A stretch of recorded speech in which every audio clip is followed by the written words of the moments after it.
Oops. Alright, where's that?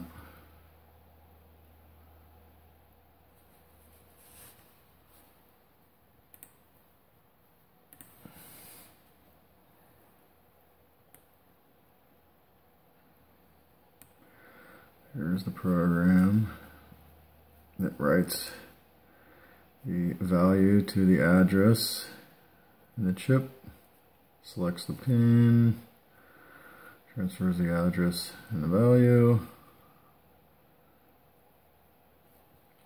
and here is each address and value.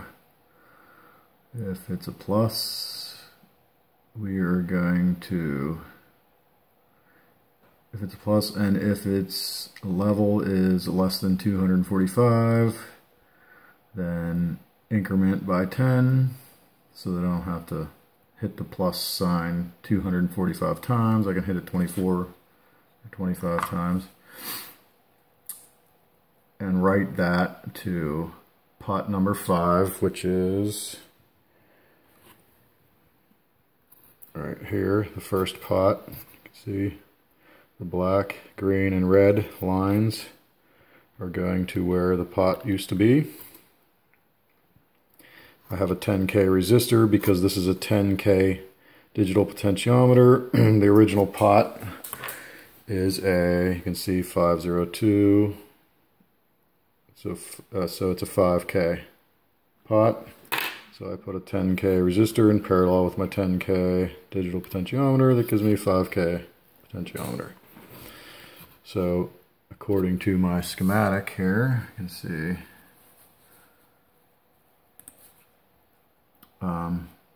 it actually goes 0 through 5. This makes it a little confusing because they call it 1, 2, 3, 4, 5, and 6. But this is address 0 through 5. So A6, wiper 6, ground 6. This is actually potentiometer number 5. So if you look at my program, you can see potentiometer number 5. It should be the first one. I think I did it first. 3, that's right, I had to change it. 0, 5. So here's potentiometer number 5 is my left-right level. If I hit plus or minus, it either increments or decrements the number on potentiometer number 5. And so it's pretty simple actually. And this is what actually sends that data to the output, which is these two and that one. This is just getting my power and ground to the digital pot. I have to clean up this resistor, it's just hanging in there, another 10K. And the other two I didn't put 10Ks in yet because it seems to work with a 10K pot, but I want to put 10Ks to make it a 5K just because that's the way that helicopter was designed. So anyhow, so there's my USB. That's my program that is actually on this processor, microprocessor right here. That's the program that's on it. You can see it just goes through the levels. It looks to see if there's serial data available. If there is, it checks value, goes through it. So, and it's using a library, this SPI library, Serial Peripheral Interface library. It includes, where did I see it? It's not easy to use the mouse right there. Include that library so that it understands what all these SPI commands mean. Here's my variables. Okay, so that program is on the microprocessor. This program is running in processing. Oops, I just close this window. So this is my program that's running in processing. See, I actually named it appropriately helicopter as opposed to blinking LEDs because that's what I started with some blinking LEDs. Anyhow, so this one is my processing program. This just sets up that window that we see when it runs. And this would actually draw some things in that window, but I don't really care about that right now. I could at some point draw buttons instead of using the keys. That would take a lot more time than I have for this project. This opens my COM3 serial port, 9600 baud. This just prints out which ones are available, which is helpful in the bottom here.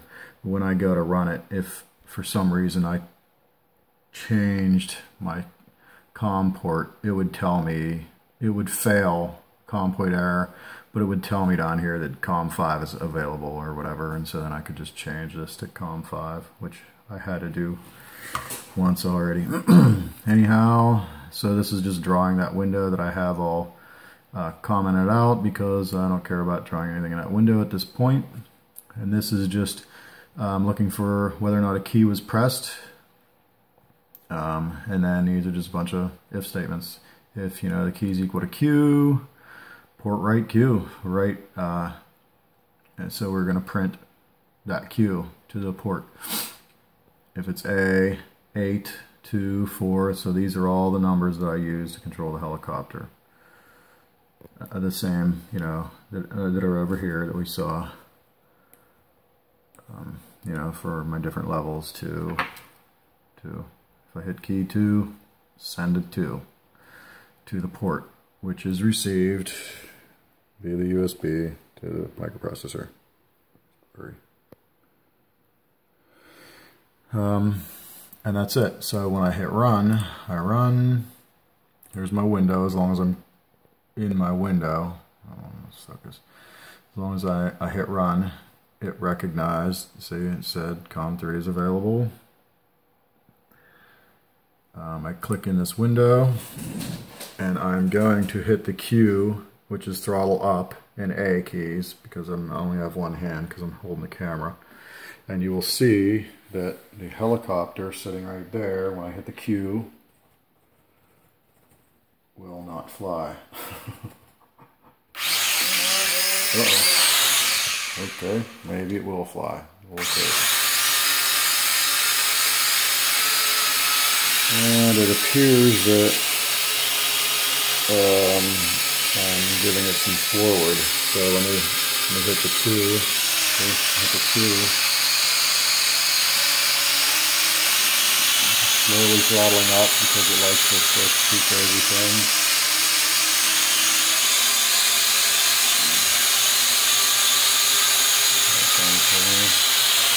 And since I only have one hand, I have to.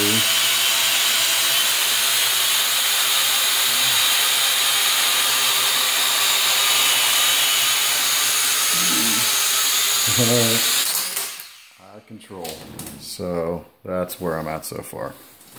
And that's where this little microprocessor with my gyroscope and accelerometer here. I just used a piece of the breadboard here I've created. I've gotten some readings. I'm able to read this data through the inputs of this microcontroller, through the USB to the monitor, and actually see the data change as I tip and move the sensor, and I'm actually able to show a level, like a tip, level, left, right, forward, backward, and a twist. That'll be my next video.